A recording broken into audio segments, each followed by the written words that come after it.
नमस्कार दोस्तों, मैं doctor Sachin Jain, sports and ligament injury specialist Jaipur से। हमारे पास कई पेशेंट्स आते हैं एसीएल कराने के लिए।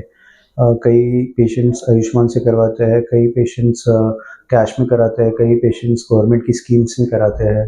तो मैं कहीं पे भी अगेंस्ट नहीं हूँ इन स्कीमों से या कुछ भी, बट मेरा खाली एक ही कंसर्न है कि जो हम ऑपरेट कर रहे हैं, वो जो भी ये सर्जरीज़ होती है, ये टेक्निकली चैलेंजिंग सर्जरीज़ होती है। तो इन सर्जरीज़ करने में जो भी डॉक्टर कर रहा है, उसको इसकी माहिरता या इसकी एक जानकारी और एक जो प्रशिक्षण है वो सही होना चाहिए। बिकॉज़ रिज़ल्ट्स तभी हमको पता चलेंगे, अदरवाइज़ तो रिज़ल्ट्स में हमारे 19-20 का फ़र्क या जो हमारे स्पोर्ट्स एक्टिविटीज़ में दिक्कत आने में ये आगे बहुत परेशानी करता है। ख़ैर ये बातें तो अलग हो गई, अब हमारी बात आएगी कि एसीएल में अगर कोई इन्फेक्शन हो जाए या ऑपरेशन के बाद में एसीएल में इन्फेक्शन हो जाता है, तब हम क्या करें? और ये जो एसीएल के बाद घुटने में इन्फेक्शन होता है, ये बहुत ही दुखद चीज़ है। ना कि पेशेंट्स के लिए, पेशेंट्स की पूरी फैमिली के लिए और जो डॉक्टर है उसके लिए भी। बिकॉज़ जब भी इन्फेक्शन हो जाता है तो पहली बात तो जो पेशेंट के साथ ऑपरेशन हुआ है, उन्होंने जितना भी पैसा डाला है या जो भी चीज़ है, उसमें तो सारे ही खराब हो जाता है। प्लस आगे की रिकवरी भी कितने टाइम तक खत्म नहीं होगी ये पता नहीं है। हो सकता है कि 6 महीने लग जाए, हो सकता है 1 साल लग जाए, हो सकता है 1.5 साल लग जाए और बाद में भी जो घुटना हमारा नॉर्मल था, सिर्फ़ एसीएल का लिगामेंट टूटा हुआ था और वो हमको एक मतलब अ, हम कहते हैं उसको एक लाचारी में हमको नॉर्मल घुटना नहीं मिलता है, कंप्लीट रिकवरी के बाद भी। ये मैं इसलिए बोल रहा हूँ कि इन्फेक्शन ये बहुत ही खराब चीज़ है। इन्फेक्शन अगर घुटने में एक बार आ गया, तो उसको निकालना बहुत ही पसीने छोड़ने वाला काम होता है।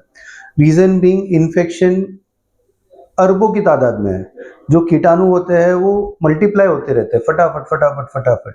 तो जिस टाइम पे आपको इन्फेक्शन के कोई साइन पता चल जाए या इन्फेक्शन का कोई चीज़ आपको पता चल गया कि ये इन्फेक्शन है, उसको उसी टाइम पे अगर हमने फ़ोकस नहीं किया और उसको डिले कर दिया कि भई अब हम उसको थोड़े दिन और देख लेते हैं, एंटीबायोटिक देख के देख लेते हैं, तब क्या होगा कि वो इन्फेक्शन अपना विकराल रूप ले लेगा और अगर उसने अपना विकराल रूप ले लिया, तब फिर आपके घुटने में पस आना, घुटने में सारा कार्टिलेज खराब होना और उसके बाद हम पीछे नहीं जा सकते। उसके बाद आपका जो घुटने के अंदर का स्क्रू है वो भी निकलेगा, बटन भी निकलेगा, ग्राफ्ट भी निकलेगा और उसके बाद में आपको घुटने को बाँध के भी रखना पड़ेगा और फिर बाद में मल्टीपल डिब्राइडमेंट, मल्टीपल वॉशआउट्स कई महीनों तक एंटीबायोटिक करना, ये एक बहुत ही बड़ा चक्रव्यूह है, जिसमें से निकलना बहुत ही मुश्किल है आपके लिए। तो हम इस वीडियो में ये बात करेंगे कि कैसे हम आइडेंटिफ़ाई करें कि आपका इन्फेक्शन है और उसको स्टेप बाय स्टेप कैसे ट्रीट करें। सबसे पहले इन्फेक्शन का जो साइन होता है, क्लिनिकल साइन कि कोई पेशेंट आ रहा है, उसका एसीएल ऑपरेशन हो गया है, तो वो कैसे पता करे कि उसको इन्फेक्शन है? एक तो पेन, इनिशियली पेन कम हो रहा था, अचानक में उसका पेन इतना सीवियर हो गया कि उसके कंट्रोल के बाहर है और वो रात भर कर्रा रहा है पेन से और पेन की सीमा ही नहीं है ना? तो ये सबसे पहला पॉइंट होता है कि पेशेंट को सबसे ज़्यादा पेन होता है। दूसरी चीज़ है कि फ़ीवर, कि बॉडी में फ़ीवर आना, कि फ़ीवर इतना तप रहा है पेशेंट कि भई 103, 104 डिग्री आ रहा है, वो दवाई ले रहा है और जैसे ही दवाई ले लेता है फ़ीवर कम हो जाता है पर वापस से फ़ीवर आ जाता है और वो कंटिन्यू चल ही रहा है। तीसरा चीज़ आपने जो ऑपरेशन हुआ है उस जगह की जो ड्रेसिंग हुई है उस ड्रेसिंग में सो के जाना कि वो उसमें से पानी आ रहा है और ड्रेसिंग जो है वो गीली हो गई, तो ऐसे केसेस में भी इन्फेक्शन हो गया है। चौथा चीज़, जब पेशेंट को डॉक्टर चेक कर रहा है उस टाइम पे घुटने के अंदर वार्मथ कितना है, अगर थोड़ा सा वार्मथ है तो दैट इज एक्सेप्टेबल, बट अगर नॉर्मल साइड से कई ज्यादा गुना गर्म हो गया घुटना, इसका मतलब उसमें इन्फेक्शन के चांसेस है। अब ये तो हो गई आपके क्लिनिकल एग्जामिनेशन में, पर इसको हम पुख्ता कैसे करें कि ये इन्फेक्शन हो सकता है, क्योंकि अर्ली स्टेजेस में जब भी ये इनिशियली तो पस नहीं आएगा डायरेक्टली, पेशेंट को गर्म होगा, फीवर होगा ऐसे केसेस में, तो ऐसे केसेस में आपको क्या करना पड़ेगा कि इमीडिएटली आपकी ब्लड टेस्ट करवाते हैं हम। ब्लड टेस्ट में आपको सीबीसी करवाना होता है ना, जो ब्लड के काउंट्स होते हैं। दूसरा चीज़ हमारा सीआरपी और ईएसआर। हम कहते हैं कि आपके जो डब्ल्यूबीसी काउंट्स है, न्यूट्रोफिल्स है, वो 11-12 हज़ार से भी पार हो गए। प्लस ईएसआर, सीआरपी, ये बहुत ही इंपॉर्टेंट पैरामीटर है।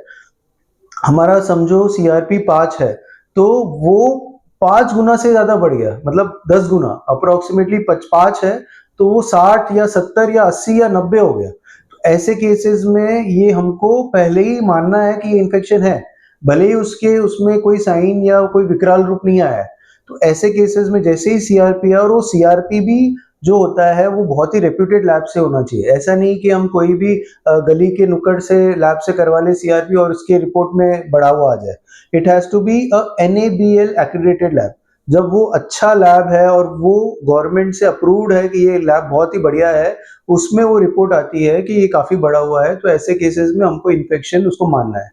अब इन्फेक्शन हमने सोच लिया कि भाई इन्फेक्शन है, तो अब क्या करें? इनिशियली जैसे ही पेशेंट आता है, उसको खून के द्वारा एम्पिरिकल एंटीबायोटिक्स देते हैं। एम्पिरिकल एंटीबायोटिक क्या है? क्योंकि हमको अंदर पता नहीं कोई कौन-सा कीटाणु है, बट एक ब्रॉड स्पेक्ट्रम, है ना? कि समझो एक पूरे बिल्डिंग में आग लगी है आपकी, और बिल्डिंग में आग लगी है तो हम जो फुहारा है सिर्फ एक कमरे पे नहीं लगाएँगे, हम पूरी बिल्डिंग पे निछावर करेंगे, ताकि ये पूरी बिल्डिंग के आग की जो स्थिति है या उसकी जो भड़कन है उसको कम हो। तो हम पहले स्टार्टिंग में करेंगे, फिर जो फोकस होगा वो एक कमरे पे जाएगा कि भाई ये कमरे में आपकी ज्यादा आग लगी है, इसको बुझाओ।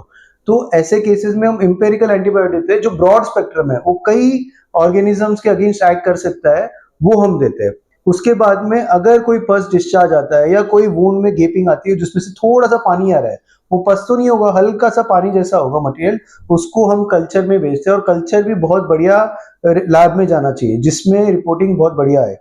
तो उसमें जो भी ऑर्गेनिज्म आएगा उसको ग्रो करने में 3 दिन लगते हैं।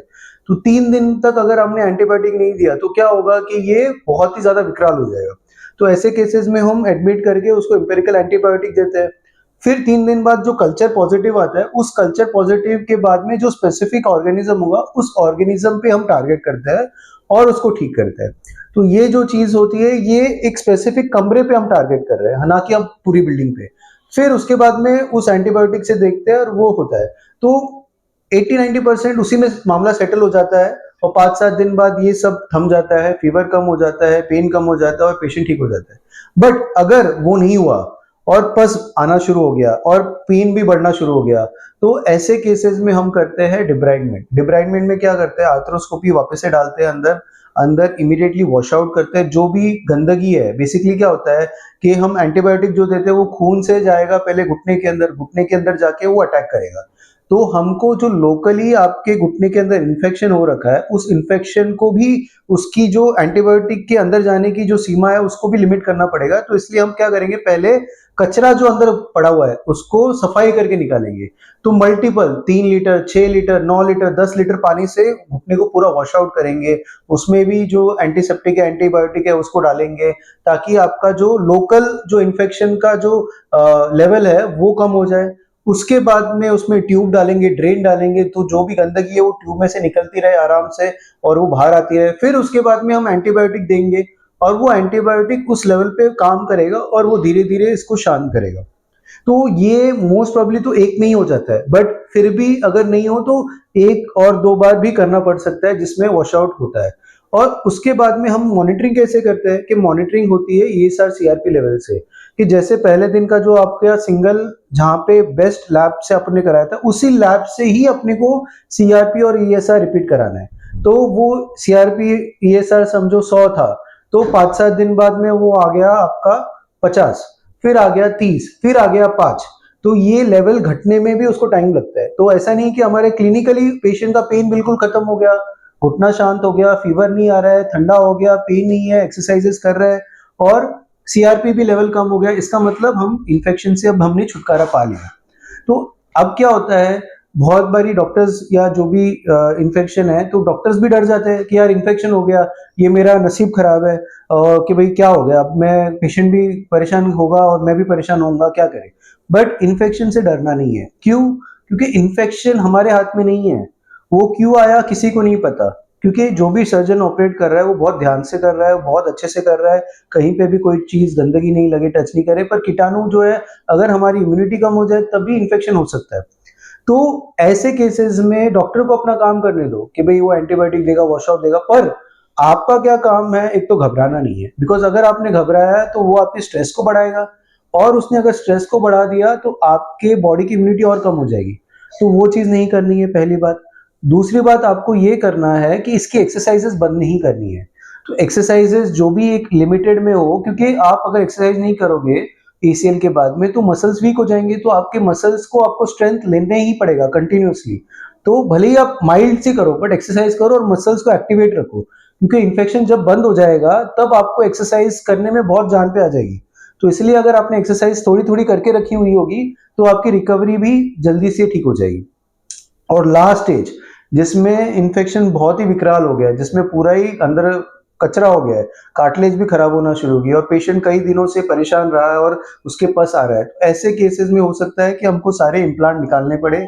और अगर ग्राफ्ट भी पिघल गया, बेसिकली क्या होता है, वो इन्फेक्शन ही ग्राफ्ट को खा जाता है, तो आपको निकालने की जरूरत नहीं। जैसे आप टच करोगे ग्राफ्ट को, वो पूरा ऐसे एकदम गीला गीला हो जाएगा, एकदम ही खत्म हो जाएगा। तो आपको वो ग्राफ्ट भी हटाना पड़ेगा, पूरा वॉश आउट देके उसको ड्रेन लगाना पड़ेगा। और फिर over a period of time जब इन्फेक्शन पूरा खत्म हो जाएगा, फिर आप में रिविजन सर्जरी, वो भी 6 महीने 1 साल बाद, कि आपके सीआरपी बढ़ानी है, ये सर बढ़ानी है, ऐसे केसेस में उस टाइम पे आपको रिविजन सर्जरी करने की जरूरत पड़ सकती है। तो आई होप ये वाला जो वीडियो है ये एसीएल के इन्फेक्शन के बारे में आपको बहुत सटीक जानकारी दे रहा है, और मैंने इस वीडियो में सारे ही पॉइंट्स कवर करने की कोशिश की है। अगर कोई पॉइंट आपका कवर नहीं हुआ है तो आप मुझे व्हाट्सएप पे इस कमेंट सेक्शन में क्वेश्चन डाल दो, तो मैं उस पर रिप्लाई भी कर दूंगा। और अगर आपके कोई इन्फेक्शन का स्टेटस है, अगर एसीएल में या कोई लिगामेंट में, तो आप हमसे संपर्क कर सकते हैं और हम इसको बिल्कुल जल्दी से जल्दी ठीक करने की कोशिश करेंगे। ठीक है, थैंक यू सो मच।